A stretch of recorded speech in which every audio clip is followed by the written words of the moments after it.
So, Mr. Dan Carter, Bristol City reporter at Bristol Live, thank you very much for coming on. Yeah, no problem at all. Thanks for having me. Obvious reason for having you on. United goalkeeper Radek Vitek is on loan at Bristol City this season. It's going very well, isn't it? He saved the penalty on his debut in a pre-season friendly against Valladolid. He's played every minute of the opening nine championship games, three clean sheets, player of the month, fans player of the month in August. Has he met expectations or has he overachieved or has he even underachieved? I think have to be overachieved really. I think when we kind of got wind that he was coming down to the southwest, it would have been late July, I think, and like everyone does, I think when you get a loan signing from a big club, you're kind of looking around, aren't you, googling, trying to find highlights, and I think probably the standout thing was first thing we all thought was he's massive. He's absolutely huge. Like I couldn't believe it. There was a photo of him in the tunnel during a pre-season game with Plymouth Argyle, and it looked like his head was touching the roof. That was the standout. But I think the other thing most fans recognised was that he just hadn't played loads of football.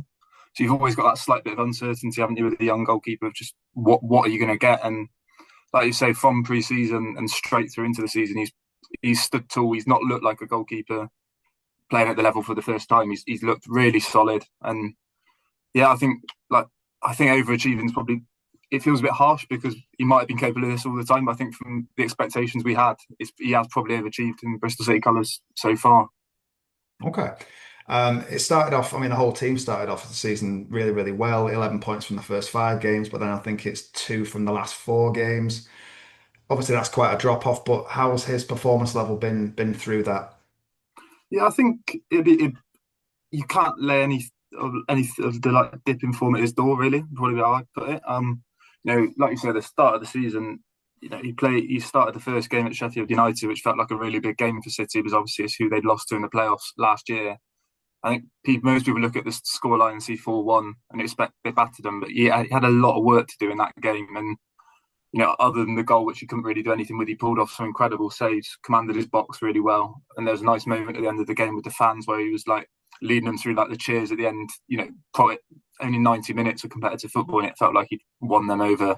And like heading into that first international break of the season, he was rock solid. Pulled off some probably one of the best saves I've ever seen against Hull from, like I say, for such a big guy to get down really quickly, pull one out the corner. It was really impressive. And then since the break, like you said, the team have probably dipped a little bit, not miles off, but there's just been a couple of bad games in there. And it's a bit weird because it almost feels like he's had less work to do in those games and just got a bit unlucky. A lot of the goals City have conceded, you can't lay any of the blame at his door. They're either close range where he's not had any chance to get there, or there was one against Oxford where someone stuck it in the top right corner from the edge of the box, where no keeper's getting there. So yeah, I don't.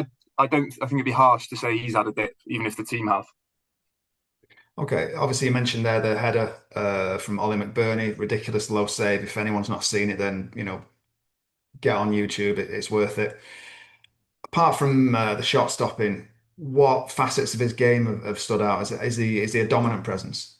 Yeah, it's in the box. I think it's probably been the standout thing for Bristol City fans because Max O'Leary was City's keeper last year. He's still at the club now, and he's sometimes had issues maybe with crosses. He's not the most commanding presence, even though he's quite big. Whereas it was obvious in that first game at Sheffield United, there were so many crosses towards the back end of the game. It's like when a team's chasing a game, quite often it is just cross after cross after cross, and it just felt like every time he'd come wandering out and just like I say, he's so tall, and then you add on the reach to that. He should be winning most crosses, but he was claiming basically everything that came his way. He seems to judge it really well as well. There was one away at Preston just over a week ago now where it looked to me, and I think everyone in the press box, like he'd ran out underneath the ball. And like I say, you just then forget that he can just get his arms up, and he might have run underneath it, but he just claimed it really well. And his kicking's probably, it's a bit weird, I'm sure I'll come on to it. His distribution at times from the ground can be a bit, it's not particularly consistent. There are a few that have ended up in the stands, but when he's Mhm. kicking out his hands, I don't think I've seen many keepers that can kick it that far. It was obviously a bit windy at Ashton Gate this weekend, but I'm pretty sure there's been one or two this season where he's let it fly and it's ended up in the other box. That was really obvious in the pre-season game as well. He can absolutely pelt it up the field. Brilliant. So we're not really touched on his age that much. He's only 21.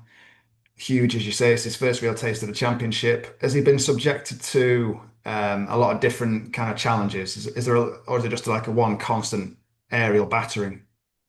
Yeah, it's interesting. I think the Championship's quite a weird division this year in that it it does feel like there's quite a lot of teams that started to go back to that sort of direct thing. I think it was almost a trend on it a few years ago that teams are trying to play that sort of pep system, and now it is a bit more direct again. But I think the main teams City seem to have faced are those sort of physical teams where he's had to come out and claim balls with like Carlton Morris or Ollie McBurney or proper old fashioned physical striker. But equally when they've played Ipswich, it's been a bit more about, I guess, judging those possessions, you're having less to do. But when you are called into action, it's those like probably bigger chances. QPR at the weekend, they're directing, but they're more of like a lot of pacing behind. So there was a bit more of him having to come out of his area, play with his feet, sweep up a little bit.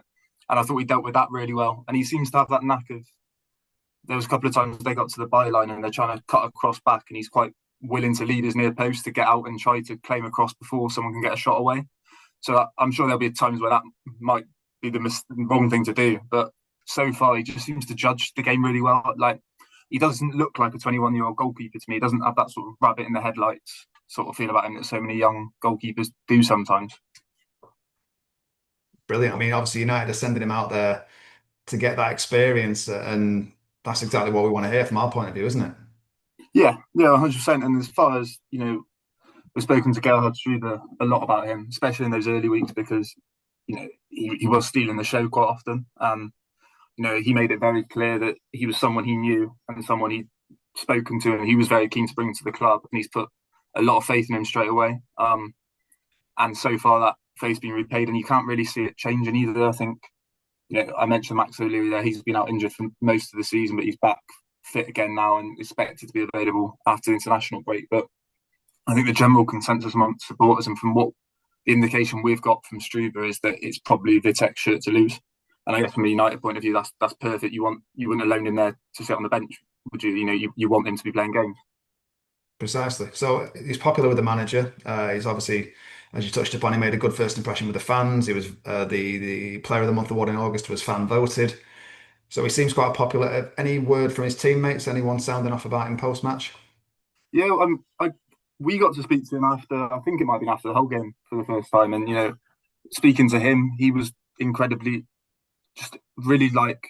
Sometimes you get the players, don't you, that come down from bigger clubs, and they can be a bit either media trained or they're just not quite as open. You get the feeling they know they're there for only a set period of time. It can be a bit different, but he came across as just a really like, I don't know how quite to describe it, but really laid back, really excited to be there kind of footballer, really happy to be playing at that level, really positive, and made no secret of his like desire to end up being number 1 at Old Trafford one day. And I quite like that because, like I say, you get those lone players sometimes where they're almost afraid to talk about their parent club. That was completely open about that. And then when we've spoken to, especially the defenders, when we've spoken to them about him, I think Rob Dickey's one we've spoken to a fair bit, and he's said what an impact it's made to have that sort of commanding presence. And I think that's the impression I get from the players, is that they're really relishing having that goalkeeper there who you get the feeling if they make a mistake, you've still got a chance of it being stopped. And I think that must bring them confidence as well as him. Perfect. So in summary, then he's started well and he's on the right track. Yeah, I think so. I think so. Like you say, it's been a weird couple of weeks, really, because the season as a collective, the season started so well. And then there's been this bit of a dip. So it feels a bit heading into the international break on a bit of a downer, but he's probably one where, you can't blame him for any of that. And I think City's recruitment this summer has been really solid. He was probably one of the ones that felt like a bit of a bonus, whether it needed to happen or not at the time. And actually, when you're 2 months into the season, he's probably looking like one of the better signings. I think most City fans' biggest fear now isn't whether or not he's playing, it's whether or not he'd be there beyond January. Would probably be their worry, especially with United's goalkeeping situation themselves. But I think City will probably fight tooth and nail to keep him for as long as they can. And you'd imagine if he's getting regular minutes, you'd hope United to be the same. We're absolutely sorted now. We've got Larmans. We're all don't have to worry about us anymore. Don't what's the fuss?